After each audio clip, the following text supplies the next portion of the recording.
Hey Raghunath, tell everyone about our Patreon community. Sure, Kaustubha. The Wisdom of the Sages Patreon community is an incredible online yoga resource. If you like the type of yoga wisdom and culture we share on the show, then our Patreon community is a great next step. This is a listener-supported podcast, and any level of sponsorship will unlock a wide range of live and archived classes, talks, and even workshops. Raghunath teaches, I teach, and we have a host of other excellent teachers on topics ranging from yoga philosophy, asana classes, storytelling, Ayurveda, kirtan, cooking, meditation, and a lot more. We even have an incredible online Bhakti 12-step recovery group. So if you want to check it out, go to patreon.com/wisdom of the sages. All right, let's get it on. Om Namo Bhagavate Vasudevaya. Om Namo Bhagavate Vasudevaya. Om Namo Bhagavate Vasudevaya.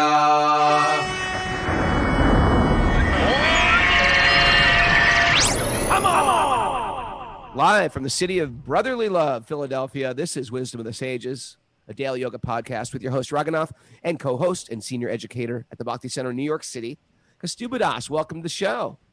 Welcome to Questions and Answers Day. It's Sleep In Saturday. You get an extra 10 hours to sleep in today because it's 8 a.m. in the morning. Just kidding. We are bringing this thing back to 5 a.m. soon. The 5 a.m.s have won over the 8 a.m.s. So we got some people who are listening in at 8 a.m. and can do it now. The Californians are here. Guess who, speaking of Californians, guess who's in the room with me right now, Kaustubha?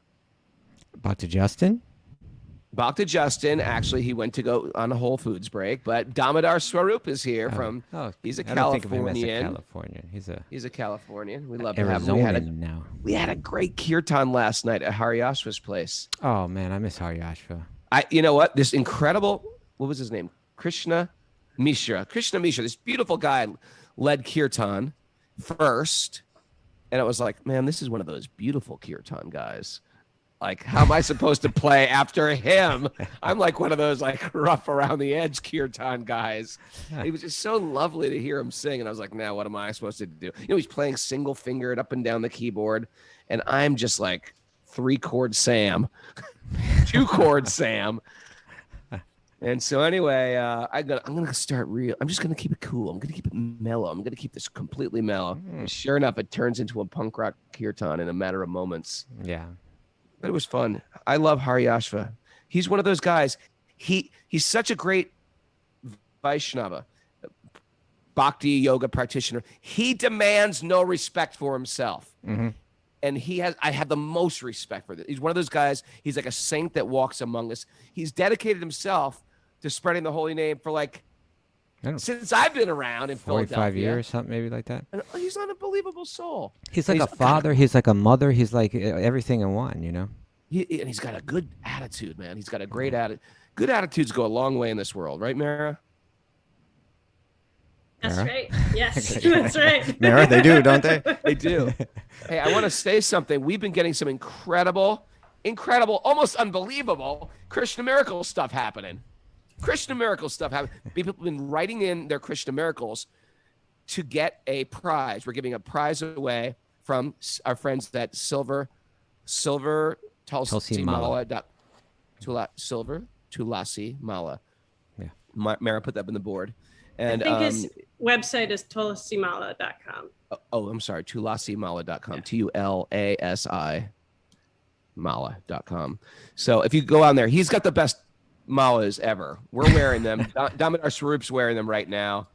Well, I say that because they're cheap in India and they always break. These don't break. They're good. They're beautiful. And he was on the show last week, so I want to just give a shout out to him. I love what he's doing. But he's offering a 10% discount if you put the coupon code WISDOM108, lowercase, WISDOM108, and check out. He's got gorgeous stuff. And he's got a giveaway.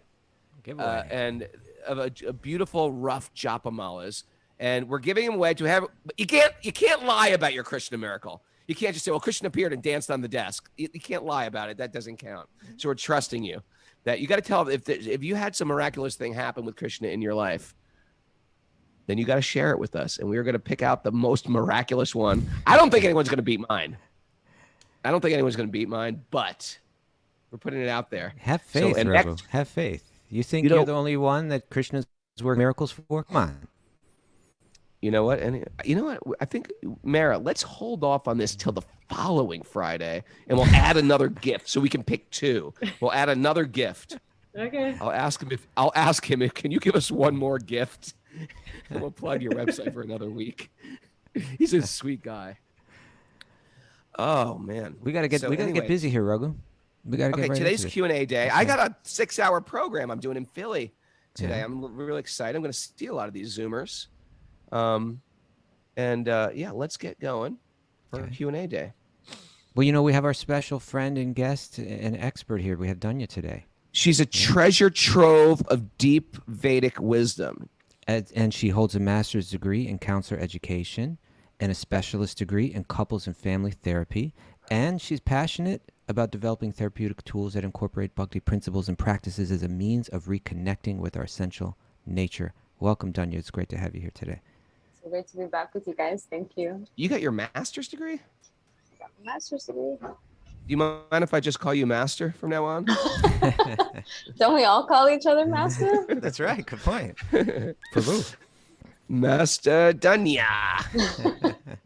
Okay, we got a question. This is we're going to start off with one for Danya. How about that? Yeah. All right. So this is from Ashley Rodriguez from Texas. She's on the Zoom right now, Ashley. Oh, great. A Texas Zoomer, we call her. We had to give a little background to Ashley's, what she's going through, what she's been going through for so long now, right? Yeah. Her husband Ashley, was in a horrible motorcycle accident.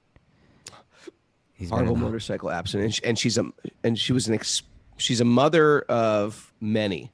Yeah, well, she just, I think, had her 3rd child just a month or so ago, while her husband has been in the hospital for the past 8.5 months. It's been a roller coaster, up and down, even, whether he would live or not, from day to day. The diagnoses have been going back and forth. So much pain, so much suffering, so much pressure. But she's really handling it like a super dynamic, transcendental trooper. We have great love and respect for Ashley. The material world can really beat you down, Kaustubha, can it? Yeah.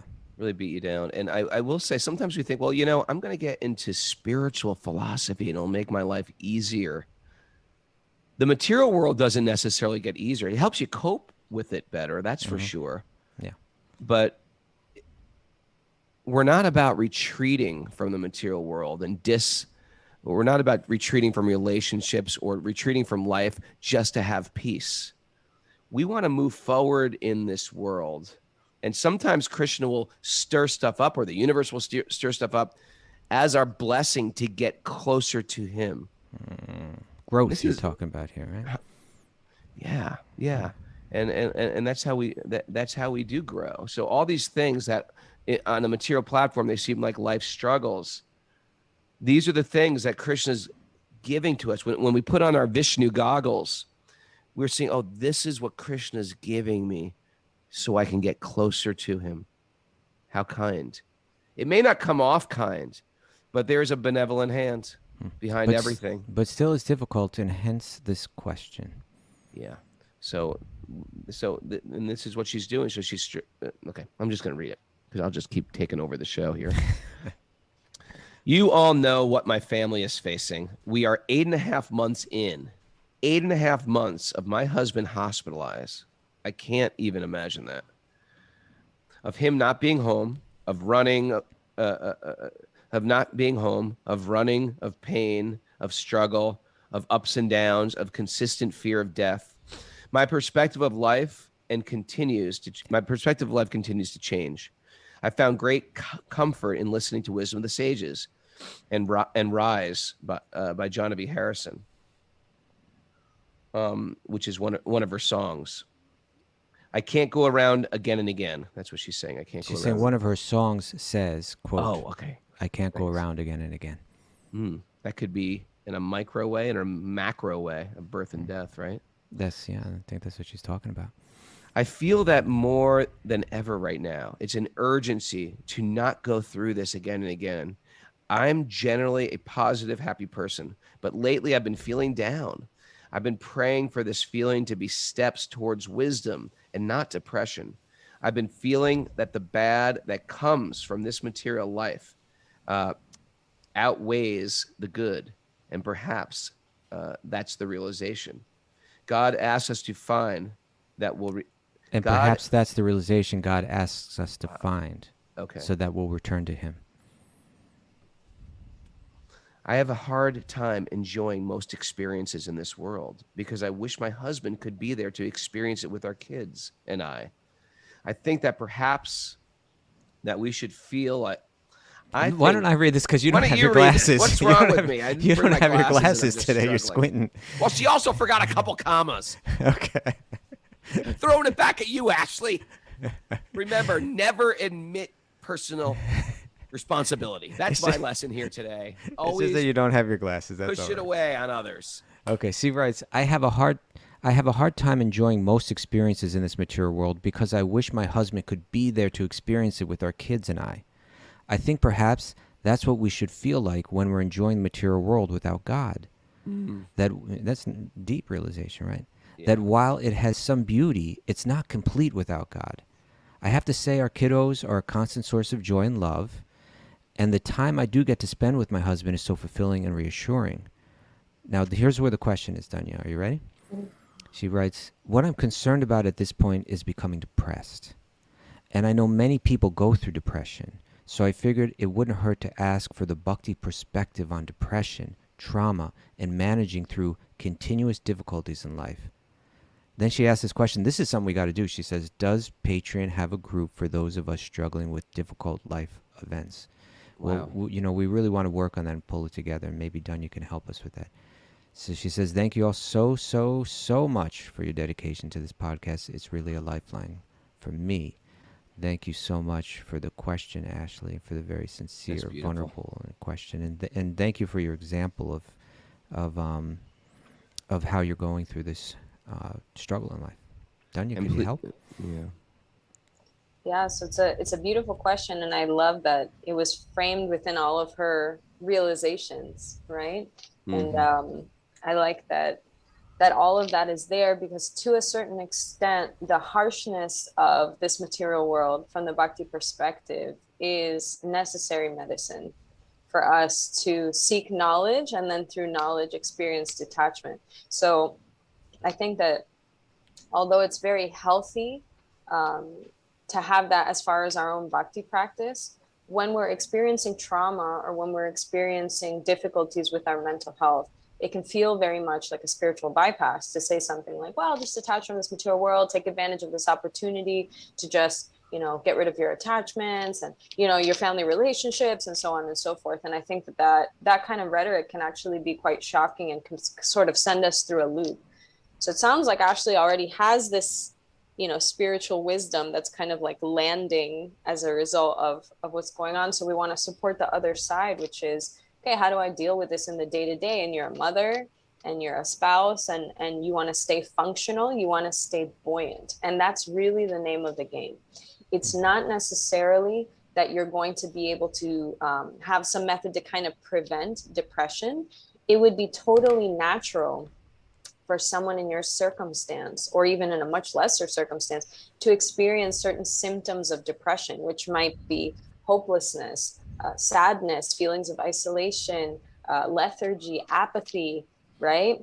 A sort of inability to enjoy, right? Those are typical symptoms of depression. And those may come and go, but that's what it should feel like. It should feel like coming and going. The buoyancy is your ability to kind of ride the wave, right? Mm-hmm. So that's going to depend a lot on your support system, which is really important. It sounds like you're very much plugged into this community and you're getting support, not just in the direct way from people, hearing and speaking with you about your experience, but also spiritual support and even the support that you're getting through Jahnavi's music. That's a real thing, because the ability to see our situation framed within music, framed within art, framed within, other people's stories, this creates empathic connection. And that's going to be medicine against depression, right? That feeling of isolation, only I'm suffering like this, or no one knows my pain, that can be kind of mitigated by experiencing connection, even through the arts. And that's a very deep way of connecting in Bhakti. Actually, Bhakti is all about connecting through art. So there's a way of spiritualizing that and saying, okay, I can digest spiritual wisdom through art and then connect it into my life. That's a very real thing. And I think that was a beautiful way of handling it. And then in terms of your own symptoms, I would venture to say that a lot of what you might be feeling might not be so much in the vein of depression per se. When you go through something as traumatic as what you're going through, these might be symptoms of PTSD, right? Which is post-traumatic stress, what they call a disorder, but it's not a disorder. It's a totally natural and expected reaction to a traumatic event. And this could look like anxious symptoms. It could look like depressive symptoms. One of the things that's going to be important is for you to really stay with your nervous system, right? Is to realize what are the things that typically trigger my sad thoughts or my anxious thoughts. And rather than trying to hide that or disguise that in some way with like positive, upbeat thinking, what you want to do is just kind of sit with it and allow some space for it, which I know can be hard to do, especially when you're parenting and you're doing as much as you're doing. But even just a few seconds of mindfulness around each emotion and allowing that wave to kind of rise and then watching that it naturally falls, using things like breathing techniques, right? Even things like temperature regulation studies have been able to kind of shock us beyond kind of what our mental patterns can be. A lot of these things turn into like circular or automatic thoughts. You start thinking about one thing, then you start ruminating, and then it kind of leads you into this very almost predictable mechanical spin out of our thoughts. And things like taking cold showers throughout the day can interrupt that. So it's got to be a balance of staying with your emotion and allowing it to be, so that there's not that suppression, that denial of what's happening for you. And that presence can be breathing, that presence can be journaling, that presence can be speaking with someone who cares genuinely for you, right? The loving exchanges of revealing your mind and inquiring in confidence. And then the other part is allowing your nervous system to kind of digest what's happening. And this could be, again, breathing, this could be cold showers, this could be massages, this could be, and we're not talking massage at a spa, we're talking about self-massage. So consciously giving your own body, conscious touch to kind of move this emotion through your body and not allowing that stuckness to be there. Walking, spending time in nature. So basically saying to your nervous system, I'm going to do everything I can to support what's going on in my emotional life, but also move it through my body so that it doesn't create that stuckness. Because sometimes that repetitive thinking or that echo chamber thinking, that's actually just the nervous system hasn't gotten that energy out. And so on a cellular level, it's still kind of bouncing around in there. Anya, what an incredible answer. Who needs us anymore, Kaustubha? She's going to have a spin-off podcast. She's going to be like what Laverne and Shirley with Happy Days. She just made a whole new spin-off, the Dunya Show. That was beautiful. Did anybody even get that Laverne and Shirley reference? Anybody out there get that? Okay. I got it. I got it. Very okay. What is it? 1, 2, 3, 4. Shamil Mazel. Poor Dunya is so young, she doesn't even get it. She doesn't. Thank you for that. But we should have a spin-off, and just like we have a Bhakti recovery group, we really need to get into this as a Wisdom of the Sages. Let's make that a priority. Social initiative. And Dunya, we're going to need your help with that. Can you help us? Yeah, I'd be happy to. All right, thank you. Okay, thank you so much for that. Thank you, Ashley. All right, Raghunath, you ready for your question? Prabhu, yeah, I'm always ready. All right. Well, this one's coming from our friend, Bhakti Christopher from Oregon. Love Bhakti Christopher. Spent the last 2 weekends with him. Spent the last 2 weekends, and I was in Nepal with him. He's a great soul. Him and his wife Raven, we love them. A Raven, yeah. Okay, You ready? He says, "Greeting, Prabhus. I offer my most humble obeisances. A couple of months back, I went on pilgrimage to Nepal with Raghunath and 24 other amazing souls. On day 1, I was handed a code of conduct. You're passing out codes of conduct? That's what I do. I'm passing out codes of conduct. All right. Conduct. Christopher's sort of a rebellious type of guy. Okay. I don't want to follow any code. Right? Okay. So you passed out a code of conduct which included the 6 pillars of bhakti. Okay, Raghunath. I have always been a highly skeptical person and resistant to authority and guidance. I had decided on this trip that I would put my resistance on hold and just see what would happen if I fully immersed myself in the program. Sometimes you just got to do that, right? Put something on hold. I put the 6 pillars of bhakti into action and quickly saw how these simple guidelines could make the world a much better place. It was easy to follow these pillars around amazing, like-minded people on the pilgrimage. So he was able to do it with these cool people. Who are also following the codes. But he says, at home, however, I'm running into trouble with some of them. Namely, and these are the codes that he's mentioning, I will not criticize, I will be tolerant, and I take no offense. In these crazy times, with people acting in such extremes, I'm catching myself spending a lot of time in criticism, which leads me to breaking the other 2 pillars. Being aware of my actions feels like a good first step, but I would very much appreciate if you can give me some practical tools to replace the negative mantras I'm indulging in, and to see the people I'm criticizing as pure spirit souls. Sure. Love you, Bhakti Christopher. Here's the first mantra. Mind your own business. That sounds like a new pillar. It sounds sort of like flippant, right? Mind your own business. But it's so important that we keep our work on ourselves. I'm always trying to correct everybody else. If they only did it like me. If they only did it like me, they'd be okay. But what's going on is it becomes a smokescreen for me worrying about my own issues. And so it's hard, especially when people are doing real stupid things right out the door. It almost triggers me to want to go out and try to change the world. But my biggest Himalayan peak to climb is I can't change my own bad habits.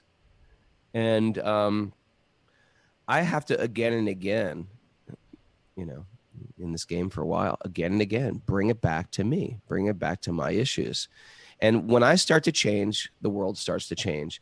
And that criticism one is a big one. And we are trained in culture. Truthfully, all you have to do is watch the news. Any news. I don't care if it's right-wing news, left-wing news, anything. They're going to pin you against somebody. And there's going to be propaganda seeing other people as others. And it's very difficult to escape that. And then you're going to yell like, yeah, look at those others out there. There's a problem with that. It's creating a smokescreen. It's also giving you one vantage point of reality, just like in a divorce, right? In a divorce, there's two different people's experience, and they each have their side, and each side is very valid. It's very easy to want to lean to one side, and we say, keep it internal. Keep your work internal. That's the best thing I can say. And as far as the pillar of don't take offense, we're only harming ourselves. To the degree that I get resentful for other people, I'm just carrying a burden around. And that we can live in that type of resentment and revenge for many, many years. What good is coming from it? And so he made a good point. Just to be aware of it is a good thing. So those pillars can act as sort of like, the car, when you park the car, my wife's car, beep, beep, beep. It makes it, if I drift, if I'm text messaging while I'm driving, don't tell anybody, and I am swerving out of my lane, it gives me a little beep, beep, and it brings me back to the center lane. It just has some type of instinctual thing in the car nowadays. These pillars can serve as a little beep, beep, to warn you when you're driving off track. And the track is our spiritual trajectory. What do you think, Kaustubha? I appreciate it. Did I answer his question? I think you did answer his question. It gave him something to work with, gave him some tools, gave him something to think about. We are trained in criticism. We get good at it. And we bring it into our adult life, and we just criticize the world. We sit in a chair and become an armchair critic for everything. And so when you hear these things like don't criticize, don't take offense, become tolerant, it's the opposite of the way I've been living my entire life. And we create that bubble on pilgrimage where we're like, oh, this works. It's smooth. It's very easy, right? It's easy to drive on a country road. But when you get into traffic, that's when your driving skills come in. And so taking this stuff home, Christopher, this is the real work now. when people are acting insane? Can I learn to hate the sin and not the sinner? Thank you, Christopher. We love you, man. All right. You ready, sir? I'm ready for my question. All right. It's Kaustubha time. This is from Devaki G. I think she's from England, Devaki. Yes, I believe so. Yesterday, a few of my friends from the university and I, you can tell they're not from America because we don't call it the university. We say college. I think she lives in Berlin, but she's from London, I think. Okay, yesterday, a few of my friends from the university and I started talking about forgiveness. It started because a friend of mine was complaining about someone, and I advised her to just forgive them. One thing led to another, and we ended up having a whole conversation, debate about if forgiveness should be granted to anyone and everyone. They even used the Hitler card. Pulled out the old Hitler card.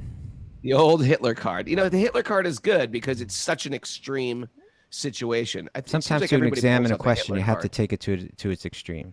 Right? Yeah, the Hitler card, we call it. I kept thinking about. So she said, they said, would you even forgive Hitler?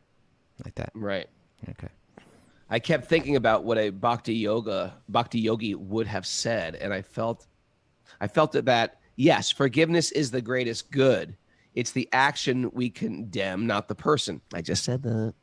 So when someone repents and redeems himself, then they are to be forgiven, also for the sake of letting go of our own hatred.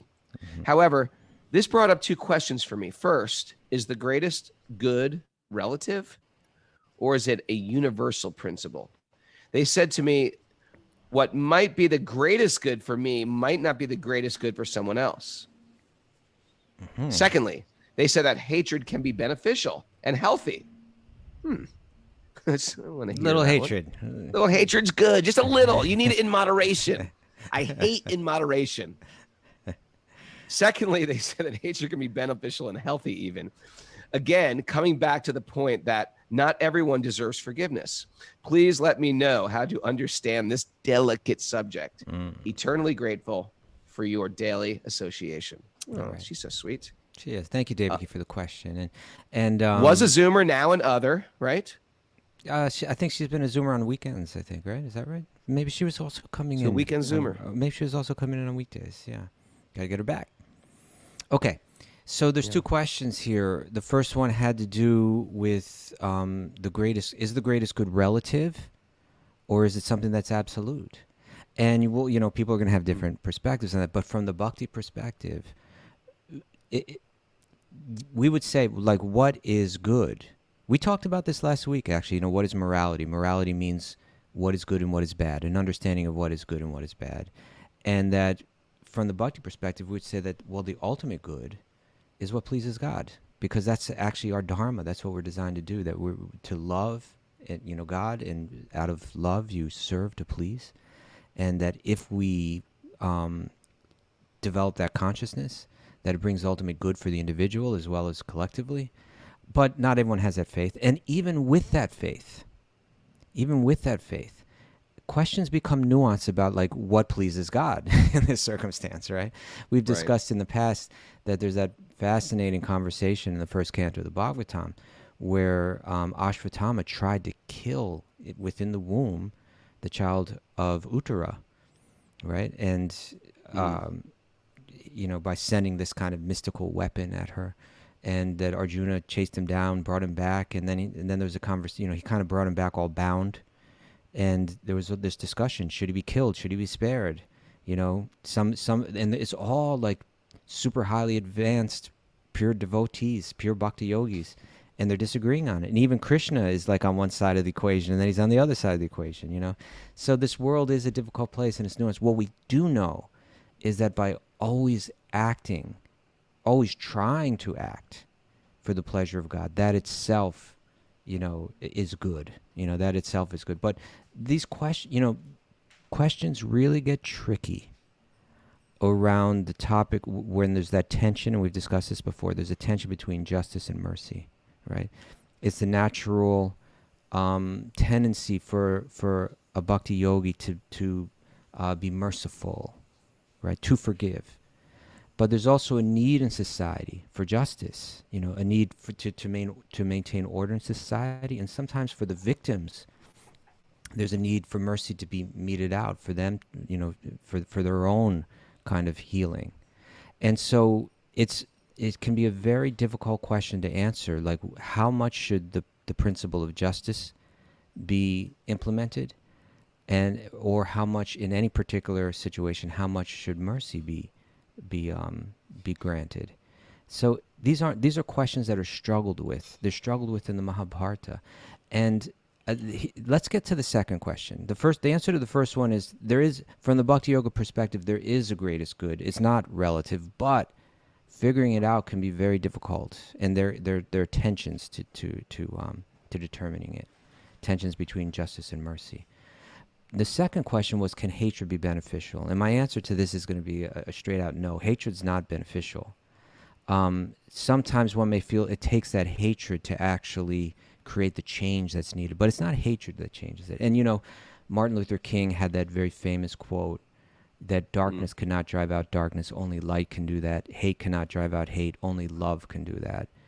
And that's a fact, because when we indulge in hate, it's not that, I'm not saying that we should indulge in meting out justice, but even the one that's meting out the justice can't indulge in hate, because it's actually, when we do that, we actually become the problem ourselves, right? The very problem that we're trying to rectify, we become part of that ourselves, because it's a lack of love, it's a lack of bhakti that's creating these problems that leads to hate.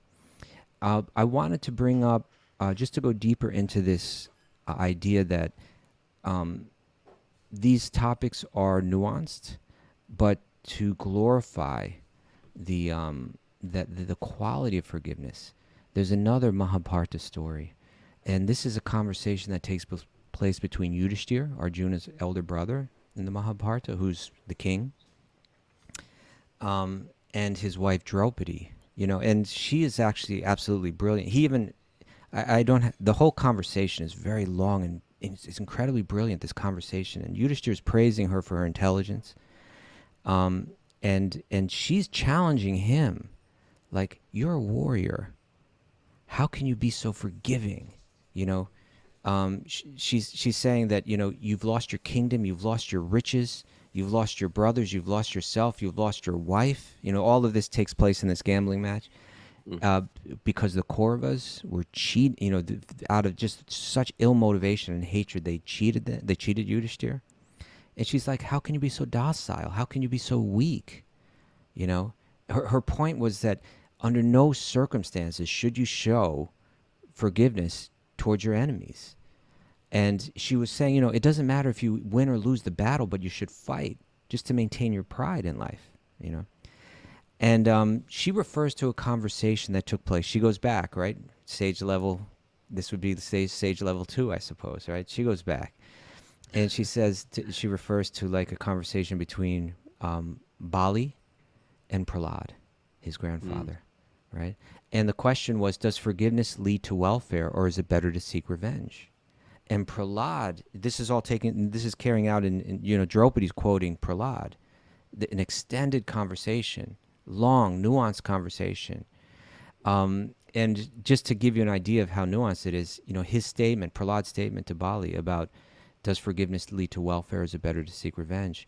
His answer begins with this statement. He says, revenge is not always superior, nor is forgiveness always superior. So it's not a simple answer to this question. But having heard all of Draupadi's presentation, Yudhishthira says this, and this is important. You see, this is a point that I really want to highlight, put a circle around this, that for Devaki, that when you're speaking to someone who hasn't made their spiritual practice their priority in life, that hasn't necessarily dove deep into spiritual life, they may not really be able to get the context.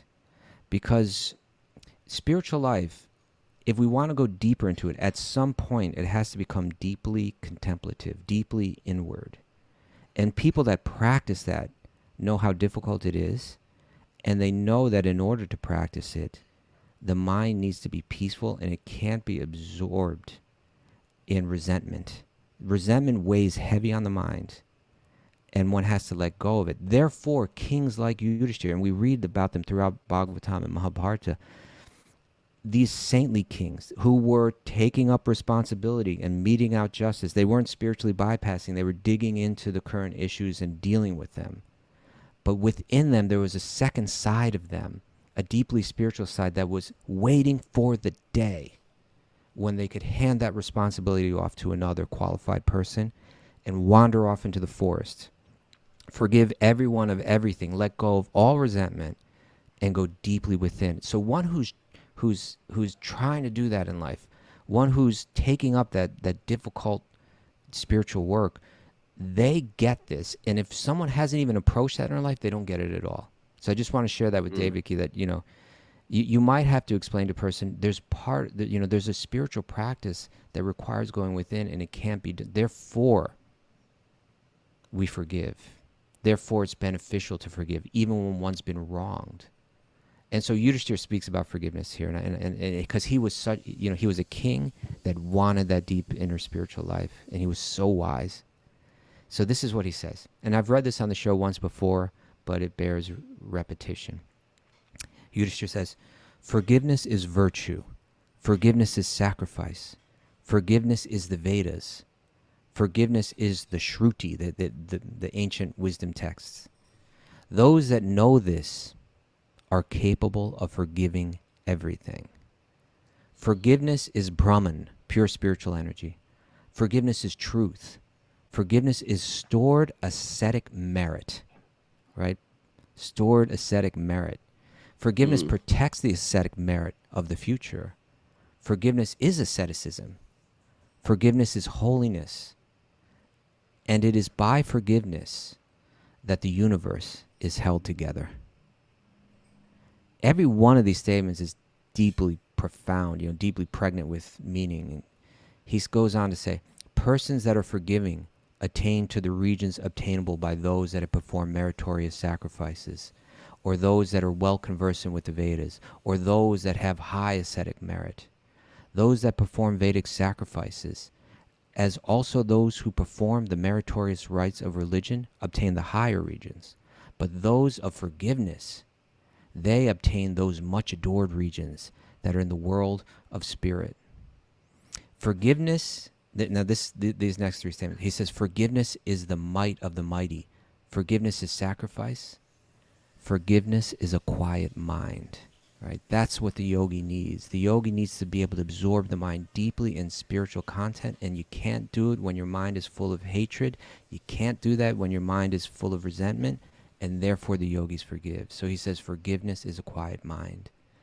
How, O Draupadi, can one like us abandon forgiveness, which is such, and in which are established Brahman, spirituality, and truth, and wisdom, and the worlds? The person of wisdom should ever forgive, for when they are capable of forgiving everything, they attain to spirit. The world belongs to those that are forgiving. The other world is also theirs. The forgiving acquires honors here and a state of blessedness hereafter. Those people that ever conquer their wrath by forgiveness obtain the higher regions. Therefore, it's been said that forgiveness is the highest virtue. That's the words of Yudhishthira. So, again, just to wrap it up for Devaki, people might not understand the value of forgiveness. People that don't have a deeply internal, or aren't aspiring for a deeply internal, introspective spiritual practice may not get it. But those that do understand it. And so when you're explaining to this person, you might have to explain what all that means. And at the same time, say, hey, we're not against justice. We know that justice is important. And the balance of justice and mercy is a difficult one. But there's no room for hatred. There's never room for hatred, even when you're meting out the justice. That just creates the same problem that we're trying to rectify. And I will leave it there for Devaki. Thank you for the question. Beautiful. You are beautiful. Oh, you're beautiful, Raghunath. No, you are. Serious. Please forgive me You're for all my beautiful, man. offenses to you. Okay, we have another question for Danya. Are you ready, Danya? Get her. Okay, well, let's You unmute read her. it. I'll You read it. Okay, here comes. This is an anonymous question. Good question, too. The anonymous ones are always the best. The juiciest ones. Okay, here's the question. I always find it more than a little coincidental that whenever I seem lost or have a question, Bhakti always answers it, whether through reading, chanting, or listening to this podcast. I am normally very laid back and communicative. However, whenever my partner and I get into an argument, I normally become over-emotional, overreact, and all my tools of not being ruled by my senses fly out the window. My anger leads me to say things I wish I didn't. My anger doesn't serve me, and oftentimes I'm left wishing we had communicated in a different way. We don't fight often, and I know my ego often instigates the feelings that surface when I yell. I related to all the mentions of anger and frustration in this last week's podcasts. That happens to Brahma, we hear. Even that most intelligent, dignified person in the universe gets angry. I really don't like the person I become when I'm angry, and I've been trying to control these emotions better. I've been praying, chanting japa when I can. I don't drink. I've been reading Srimad Bhagavatam daily, and I've been rereading the Bhagavad Gita. This is great. I discovered Wisdom of the Sages in February 2020 as a result of listening to the Joe Rogan podcast, and Bhakti resonated so hard with me. As soon as I ordered my Bhagavad Gita as it is and read it through with notes, Krishna was in my heart, and I felt I had found a home in that. I feel that I've come a long way since then, and relying on Krishna and praying, I feel like most aspects of my life have improved, including my relationship with my boyfriend. He is Christian, but will listen to me talk about Krishna's pastimes and transcendental knowledge with encouragement. I don't feel like I have improved when we fight, though. I don't live near any devotees. I've been searching on Facebook for some kind of community nearby, but have nothing. My biggest community has been listening to the podcast, and I haven't found a guru and have been relying on Prabhupada's purports. Now here's the question. What are some tools for dealing with anger? I really do not wish to hurt the ones I love with my words. I recognize the problem, and I'm sure it wouldn't please Krishna to see me acting in such modes of ignorance as to intentionally cut others down. Any words of advice would be welcome.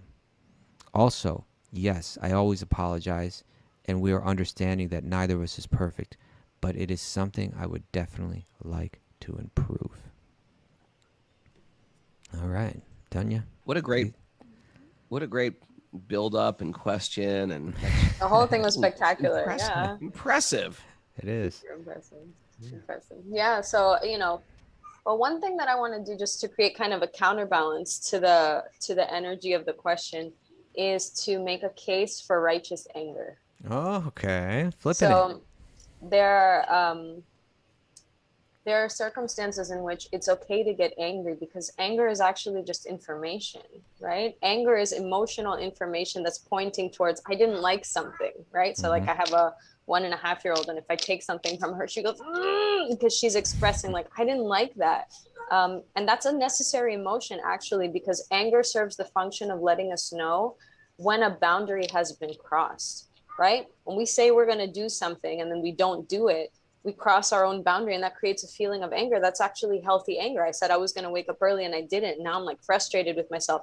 I can use the anger to catalyze change. Same thing in relationships. If someone's done something that feels like a violation or that feels disrespectful, even if it's unintentional, that anger can take up some healthy space where actually that gives me information. Hey, I didn't like that. Why didn't I like that? What happened there? What was your intention? So it can actually serve as a catalyst to kind of clarify. So this is anger taking place within a loving relationship. It sounds like two people who are, spiritualists. He's a Christian and you're on your bhakti path. And so I would want to know more about what are these things, especially because they happen infrequently. And it sounds like you have such a kind of caring mindset. You seem so conscious of what's going on around the anger. I would wonder kind of what these triggers are. Now, that's one side of it, which is we don't want to shame anger, and we don't want to say that there's no place for anger. We just want to figure out, what is this anger telling me? And is the alarm sounding much louder than the underneath message, right? Mhm. If the anger is blinding, if the anger is intoxicating, right? Srila Prabhupada says that anger is poisonous to the body. If it's starting to take over, as you said, and you're yelling and it's becoming this unpleasant experience, then we have to look at, okay, you know, at ways to self-regulate. So starting to look at the mechanisms of, okay, when we fight, what do we usually fight about? Is this anger happening around certain specific topics? Are those topics sensitive to me, and why? And a lot of times, especially in couples relationships, you know, you were saying, I don't want to hurt the ones that are closest to me.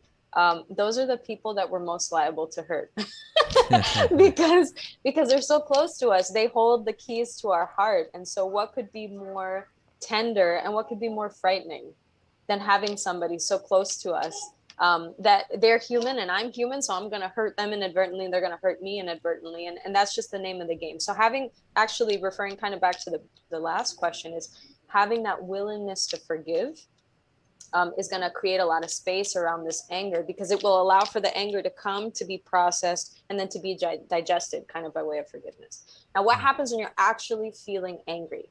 One thing you can do, which is very practical in a situation, is to talk about what's happening to you, rather than using the anger as a platform where you kind of like zoom through what's happening to you and you're just trying to drive home your point.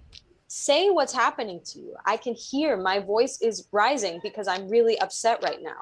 When you do that, you're connecting your mind to your body, and your body immediately starts the process of self-regulation. Because what you're doing is creating awareness. Anger is totally blinding. And so what happens is we lose touch with what's happening in our body. You know, I'm shaking, I feel hot in my body, or I'm starting to get chills, or my thoughts are kind of bouncing around all over the place. And then you and your partner can problem solve that before kind of driving home the point. Does that make sense? So that could be one first step.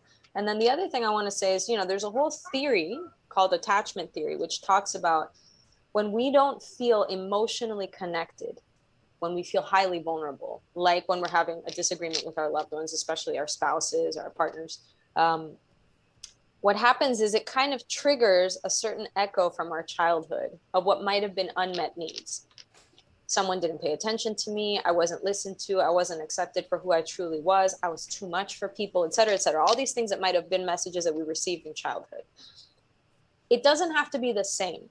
But if it feels reminiscent, or if it touches that nerve, I'm going to engage immediately in what feels like protest behaviors. Protest behaviors are calls for love, what Bhakti Tirtha Swami commonly calls calls for love, right? Petitions for love.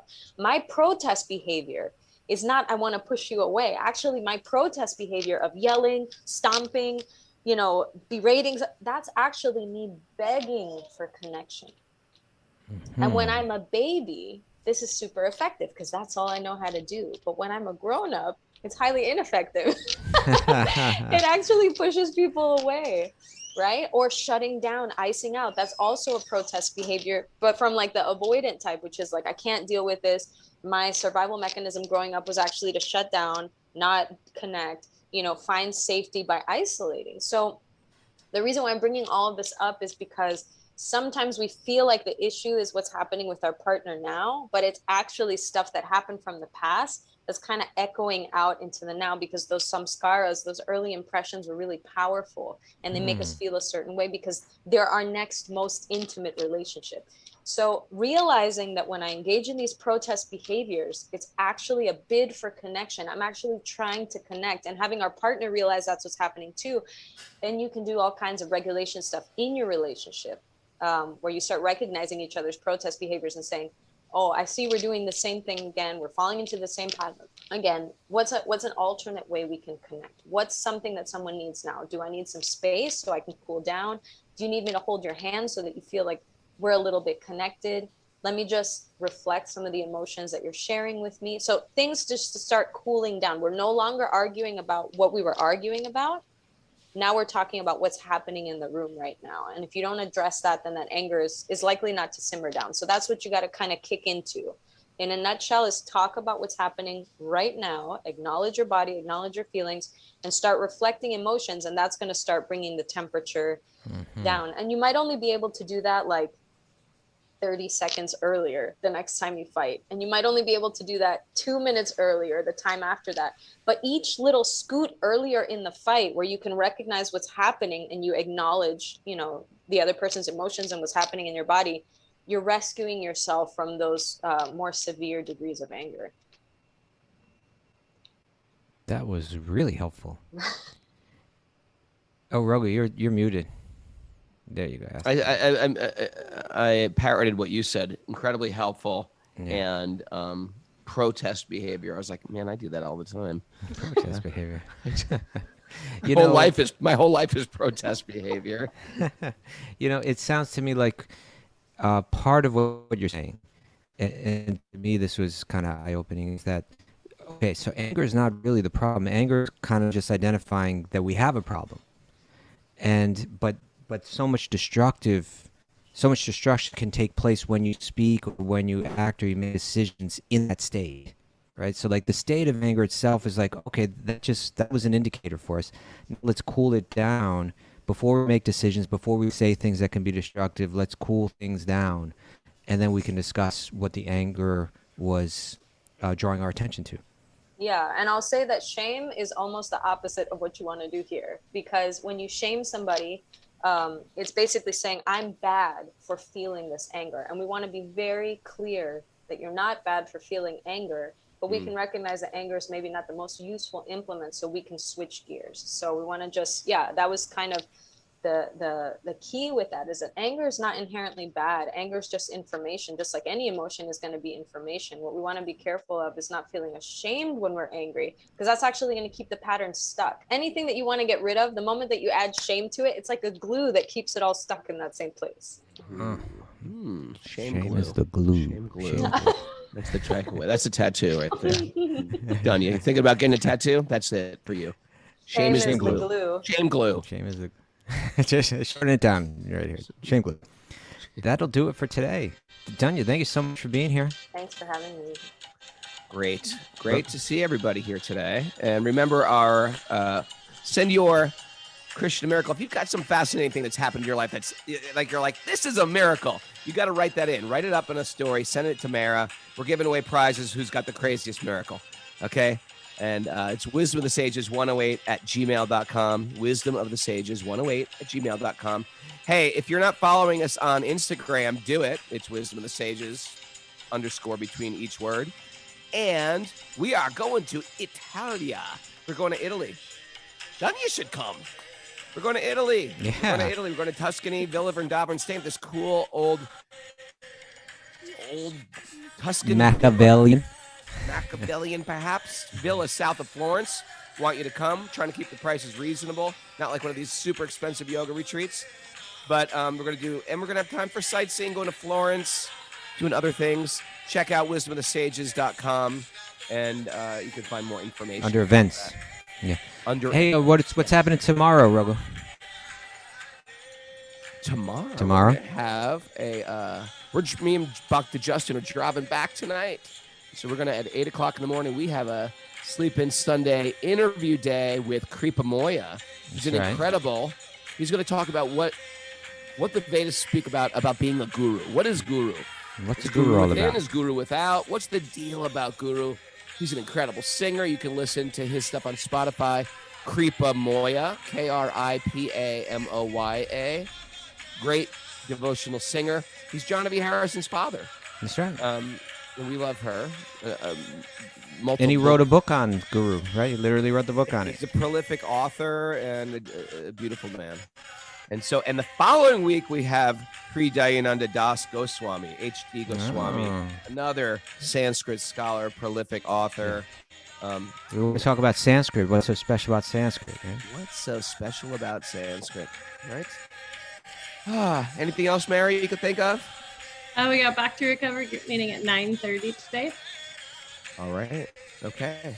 And I'm looking forward to see all these others and Zoomers today in Philadelphia. Thanks, everybody, for joining us. Oh, there's also a Shloka group meeting today. Sorry. That's at 11:30 a.m. Oh, Shloka. Join Nityananda Chandra's Sloka posse.